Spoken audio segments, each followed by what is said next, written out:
Hi there, welcome to my channel. My name is Rachel. In today's episode, I'm going to share a bit about my career in marketing and give you some insights into the different major players in the marketing industry, and hopefully that could help you pick a career path into marketing. I know those of you who follow my YouTube channel might be young professionals. Some of you might be recent graduates who are still debating about your future career path. You might be interested in a career in marketing. So it's important for you to first understand the ecosystem and those major industry players. Some of you might know that I actually work as a marketing consultant and career coach on the side. So I also help students to find a job in marketing and use my years of experience in marketing to help them figure out what's the best path that suits their strengths and interest. So starting off, let me just introduce myself a little bit for those of you who don't know. I graduated from college, from Baruch College in 2012 with a major in industrial psychology. I didn't actually go into HR, instead I went to marketing because I did several marketing internships in college and I really enjoyed it. So ever since then, I've spent almost 10 years in marketing, and I work in different parts of the so-called marketing supply chain, which I'll explain shortly. And through those experiences, I kind of get a taste of the starting salary, the rooms for growth, and the work-life balance. That might give you some idea of which parts of the marketing supply chain you want to enter into, because that really shapes your career from that point on.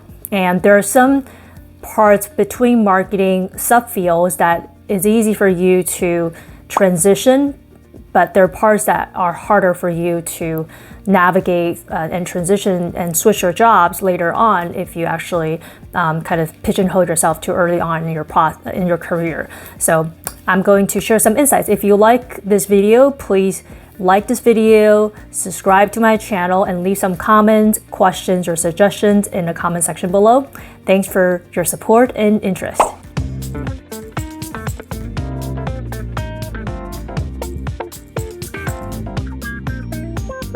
So let me explain this concept of marketing supply chain. It's not really an actual terminology, but I came up with that analogy because the way I see it is from the brand to the consumer's side. There are a lot of middlemen and players in between that help the brand to get its message across to the end users, which are the consumers. So you might be very familiar with those household Fortune 500 brand names such as McDonald's, Starbucks, BMW, Dunkin' Donuts. Those are the brands, and Procter & Gamble. Those are the names that we as consumers are very familiar with. I'm talking about the brands, global brands, and especially the companies in the US.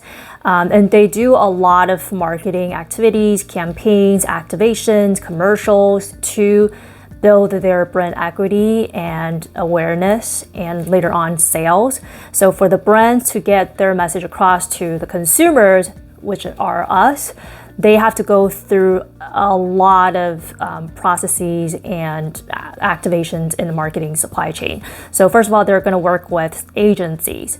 Agencies are what we call the kind of like the brokers or the middleman that support the brands. Everything from could be from market research, could be shaping their brand image, coming up with their logo design, helping them create the commercials, and later on help them figure out, in order to reach certain demographics and types of consumers, which channels should they choose to advertise on, help them come up with the media strategy, plan, execution, and later on the measurement. So those agencies include market research companies, media agencies, advertising agencies. There are also those digital agencies that focus on specific channels, for example, social agencies, social media agencies. And there are also PR agencies. If you think PR is part of marketing, sometimes people don't think PR should be grouped under marketing, but I think they're all about communication. So PR agencies are also another major player in that whole process. Then from the agencies, the second part of the marketing supply chain from that point on would be the media companies. When you see those commercials on NBC Universal, on the newspapers such as Wall Street Journal, New York Times, on those magazines, on those websites. Those ads are bought either programmatically or through the middleman, such as those media agencies. They help the brands to decide how much budget they should invest in different media channels, and then they serve as the brokers to negotiate the price with those individual media companies. So those media companies will pitch to the media agencies to try to get a budget, try to get a share of that advertising spend and media spend, and then they help the brands to reach their end users, which are consumers that consume their content. But even before the media companies go directly to consumers, sometimes they might have to work with those advertising and marketing technology vendors or players. We usually call those people like on the vendor side, because they support the media agencies, the media companies, and also the brand advertisers with a lot of different types of technology deployment and execution. It could be something from figuring out whether or not the ad is viewable, is true, it's not fraud traffic, or from kind of analyzing the effectiveness of marketing campaigns to figure out whether or not a channel should be optimized more than others. So there are media martech companies that specifically focuses on marketing effectiveness and media measurement. And there are also companies that work in the programmatic advertising space, which it will be a later episode where I will explain what programmatic advertising is. But it basically helps the brand to reach a wider audience efficiently at the wider scale, and be able to do more narrow targeting on certain demographics of users. So these are all the players.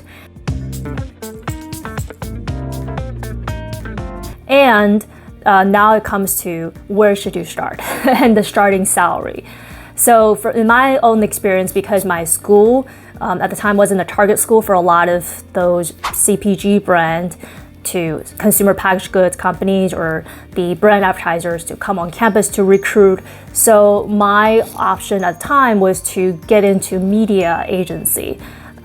Those major players are also very well-established companies. There are global companies worldwide that serve brand advertisers, and it's actually not easy to get into those companies because a lot of people have heard of great advertising agencies such as Ogilvy, or a lot of people want to get into big media holding companies like Group N, Mindshare. So the competition there is also pretty fierce, and usually if your school is not a target school for brand advertisers, CPG companies such as Procter & Gamble and Unilever, a lot of the marketing graduates I know start on the agency side.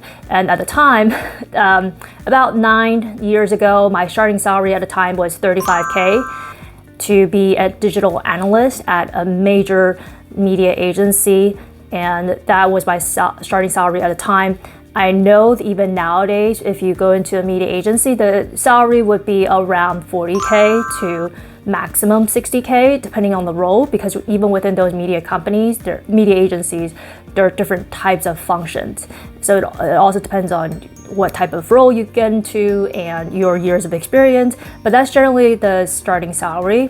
For those people who actually go to target school, sometimes they go to Ivy Leagues. Those are the prioritized first-tier schools for the CPG companies to pick from, so they can get into the management training program and start off as an assistant brand manager.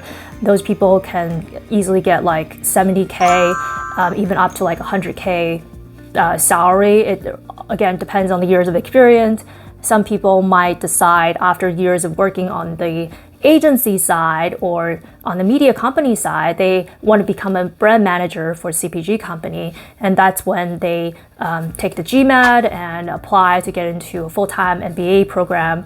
And that's their second chance to switch to the brand advertiser side and become a brand manager.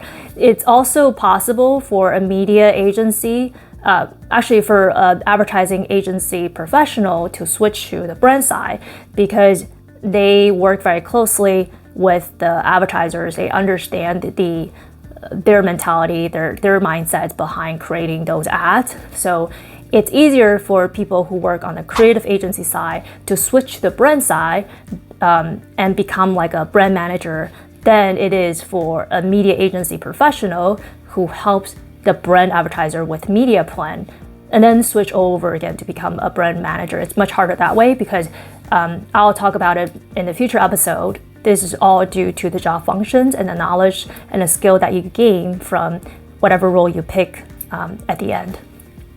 And then going back to the topic of salary, so in my own experience, I was working on the agency side for about a year. Later on, I transitioned to the media company side to work for a digital publisher. At the time, it was a startup. Later on, it grew to become one of the major media players. But at the time, I was earning $42K as kind of like a junior person, marketing person on the team. After I got a promotion a year later on, I got about $50K. It wasn't until I switched to the advertising tech, MarTech side that I finally cracked that $100K kind of salary threshold.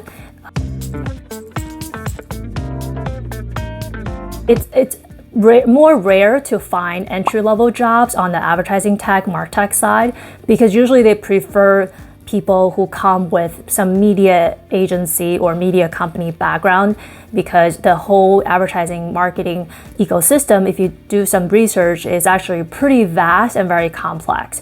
It's not impossible for you to start off as a marketing coordinator on the ad tech side, but those opportunities are very rare to find. Usually they prefer someone who either are making lateral moves or they might groom someone internally, either as an intern or they hire someone from another department to become a marketing coordinator. So that transition, it's a little bit harder to make. But once you switch to advertising MarTech side, then not only do you get the base salary, you also get bonuses oftentimes. And depending on whether or not the company is publicly traded, you might also get an employee RSU. So when I switched to the advertising technology side as an assistant marketing manager, I started to make $70K. And by the time I got the promotion, I should have made about close to $80K. Then my previous job, I stick to the same industry. I stayed in the ad tech, MarTech space, and at the time I was making $120K for base salary and then close to $20K for the bonus. Also altogether close to $140K total compensation. Not going to share my current salary, but I just want to give you some ideas on, what it's like to be working in marketing. If you see yourself working in some of the big cities like New York City, it's tough in the beginning. If you work on the media agency side, I have mentor students who are debating whether or not they should get that job offer from the media agency because it's a very well-known media agency, but they're not going to pay her more than $50K for the starting salary. It's pretty tough. I know as a young professional, most likely you'll have to really save up a lot initially or get some financial support from your family starting off if you're not living with your family. If you're lucky ones who, like me at the time, I can actually stay with my family for a little bit until I start to make like $50K, then do whatever you can to save up and just stick it out for 1 or 2 years. Trust me, like once you get the promotion or even 1 or 2 years of experience, it'll be much easier for you to get recruited and then poached by recruiters in the industry to work for a competitor, work for another company or in a similar kind of industry. So that's another thing I want to get to is this topic of like rooms for growth, career path, and promotions and work-life balance. So on the brand advertiser side and on the agency side, as long as they're like global companies, big companies, usually they have pretty set career paths to promotion and the salary range. Once you get to that level, for this level you will earn this much. It's very established. You just have to kind of follow the script and play well and be a good team player. But on the ad tech and martech side, and even on the media company side, it's less clear for a career path, to be honest. In my experience, when I was working on the agency side, I clearly know that if I put in the efforts, I work hard, I'm recognized for my hard work and contribution to the team, then I'll be promoted within a year or sometimes a year and a half. It's very easy to see my career progression there. But on the media company side, especially at the time it was a startup, it's much harder to predict and to figure out like what's my career progression. And I have to proactively talk to my supervisor to advocate for myself and ask for promotion. And even on the ad tech and martech side, there are not that many people, really honestly, on a marketing team. So the structure is much flatter. So for you to advance to the next level, usually it would take at least a year and a half, sometimes 2 years or 3 years. But the salary and the work-life balance are definitely better in general on the ad tech and martech side, because again, they prefer to hire people with experience from those other players on the marketing supply chain. So they don't have to spend a lot of time training them. And another thing that we have to think about as young professionals is, do you want to gain a lot of experiences? And are you someone who's entrepreneurial, proactive, you can just learn on your own? Or do you prefer like a structured way of learning and get the hands-on support and training from a senior peer? If you prefer the latter, then you should definitely go to either like a management training program on the brand advertiser side, or go to the agency entry-level job, because that's where you will get the maximum support and training. Whereas on the ad tech, martech side, and even media company, oftentimes I found that they don't have a lot of staff to give you the hands-on training, and therefore you always have to do a bit of like Googling on your own and watch some tutorials to pick up the knowledge here and there for yourself. And you have to be much more proactive in order to get what you want. But work-life balance, let me tell you, it's actually definitely much better on the brand advertiser side, media company side, and martech, ad tech side. You also get a lot of perks if you work for ad tech, martech company. Unlimited PTO, it's kind of like a norm. A lot of flexibility in terms of the work arrangements. They also have a lot of stipends and good perks. But on the media agency side, the salary is lower, and also the work schedules are usually more intense. When I was working on the agency side, sometimes I have to work late until 10 p.m. It seems to be a norm, because I have also heard other friends who sometimes work even later, depending on how big the team is, how demanding the client is. But on the flip side and the good side of that is you get a lot of good time, good team bonding with your teammates, because you're all young professionals working hard in late hours, and you get a lot of training and experience from working, putting all those hard work efforts at work. So lastly, I want to share some industry news that you should follow to understand the ecosystem better. So check out Advertising Age, Adweek, Digiday, AdExchanger, Media Post, and Media Bistro for those who are interested in working on the media company or media agency side. You want to understand the media landscape. And then there are also niche kind of industry publications like Search Engine Land if you're interested in search marketing. Also, it's important for you to join those industry organizations and network with your peers. So think about joining, pay and join membership for organizations such as She Runs It. This is good for if you work in advertising and you're a woman.